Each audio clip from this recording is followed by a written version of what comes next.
Bougie Biker Bandits. If you've been following along with us for a while, you've probably seen our videos about us traveling around Europe in a Fiat this winter, and we wanted to do some videos kind of more to help you decide if the camper van life is something that you really want to do. So we'll do a series of videos here. In this video, we're going to attack probably the biggest myth. There's usually like two things people think about with camper vans. One, they do it to save money. That we'll talk about in the next episode. And the other thing they think about with camper vans is this idea of freedom. And yeah, freedom. And that's what we want to talk about today. Is how much freedom do you actually have in this camper van? Or is the camper van actually more of your prison? So right now we're going through Italy, so if if the camera's bouncing around or something, we're sorry. The roads are not very good here. With the freedom deal in the countryside, yeah, I really do feel like we have a lot of freedom. I mean, we're limited and we can't go through mud and things like that so much, but like we can go basically anywhere we want in Europe in this thing. It's in the countryside, it's great. I really enjoy it. In the cities, I don't feel like we have freedom at all. I really feel like this is more of a pain than anything else in the cities.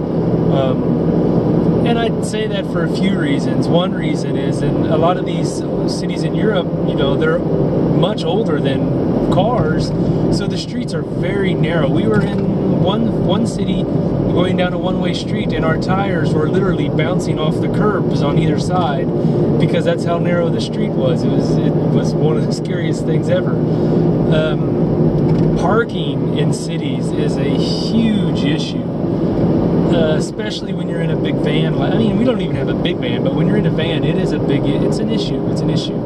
If you do find parking, it's typically pretty expensive.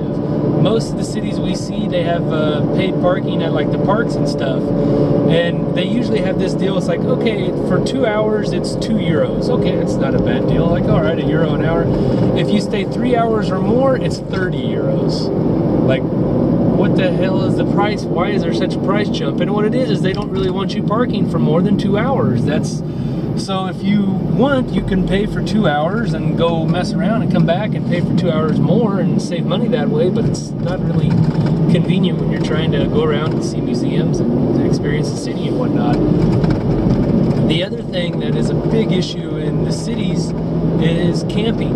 Where do you camp in the cities? That's the biggest reason why people want to do camper vans is, you can avoid having to get rooms. And that's, in the countryside, like I said, no problem at all. You can park almost anywhere and it's no issue. In the city, the biggest issues we have is toilets. Where do you go to the toilet at? We were in Rome for a week and we found a great place to park where we could camp and for free. No one bothered us, but it was the parking lot to this big park. So all night long you have people out walking their dogs and their cats and their alligators or dinosaurs and whatever the hell pets that they have there. And they're all hours of the day they're doing this. And there's lights everywhere. There's nowhere you can go and hide to pee. There just isn't, and most of the things were closed. The public toilets are closed at 6 or 7, I think. So, what do you do? Some people have told us, well, you can pee in a bottle in the van. Okay, yeah. I tell you what, you go ahead and tell your wife or girlfriend or whoever to pee in a bottle for a week every morning and every evening, and then I'm interested to know in the divorce proceedings, does she want to keep that bottle or does she let you have it? Because it's not going to happen. No one wants to piss in a bottle in a van for a week. It's ridiculous. The other issue is when you want to be a little bit more serious and you need a toilet. So typically we just wake up in the morning, you find, when you're in the countryside, you go find a tree, you pee, you go down the road and you find a cafe, gas station, something, and when you need it, you use their facilities. In a city, it's typically easier because you're walking around the city. There's restaurants everywhere you can use facilities for. The other issue we have in general is showers. Where do you shower? We don't have a shower here, and there's been a lot of suggestions, and none of them's really worked out well for us. Some people suggest using truck stop showers. We've tried.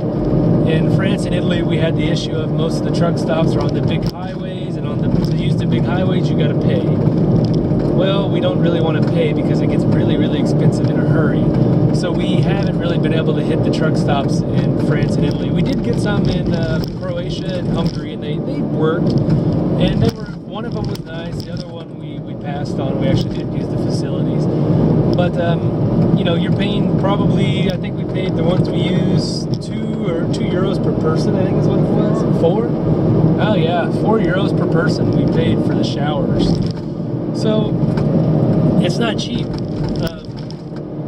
The biggest, or the way we've solved this problem is just we stop usually every about 4 days, and we get a room for one night, and then every about 8 to 10 days we get a room for 2 nights. And during those, usually we try to do Airbnb, and during those 2 night stays we also do laundry and everything else all at the place, so the room that we rent. So that's the way we're getting around that. The other thing about staying in cities, when we were in Rome, we got a room one night to go shower and whatnot, and the whole time you're at the room, at least for me anyways, what about the car? Is it okay? Is anyone going to break into it? Because you think about it, if someone breaks into your car and you're not there, hopefully you have your important documents with you, passport and everything like that, but otherwise everything you own is gone. And that's when we're in a city and we have to, you park somewhere away and then you go to your room, your hotel room or something, I don't like it. For me, I'm all the time thinking about okay, what about the car? What's going on with the car? Is it still there? Is it okay? So I can't relax when we do that. I don't, maybe Natalia can, I can't. I can. There you go. Those are some of the biggest issues we've seen.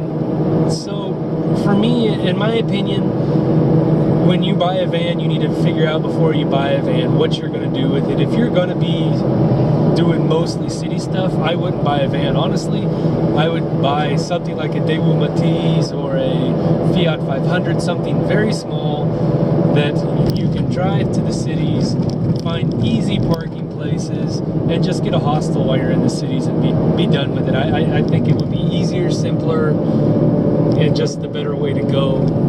But if you want to do a lot of countryside stuff, yeah, the freedom a car gives you, a van in particular, it's nice. We went to some hot springs and stuff like that. That would be difficult if you didn't have your own mode of transport and you had to use public. But those are just some of the issues that we've seen.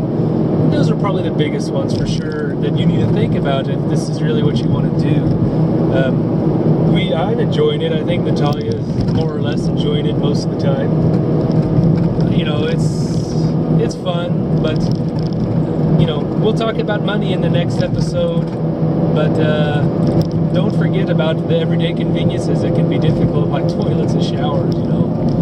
So thanks for watching, guys. If you have anything that you think we missed or some solutions for our problems, write below and tell us. I'm always interested to hear any ideas, and I'll give it a try, and we'll see if it works, and we'll tell you whether it was a good one or not, and we'll go from there. Otherwise, please like and subscribe to our page, share it with your friends, and have a good day and safe travels.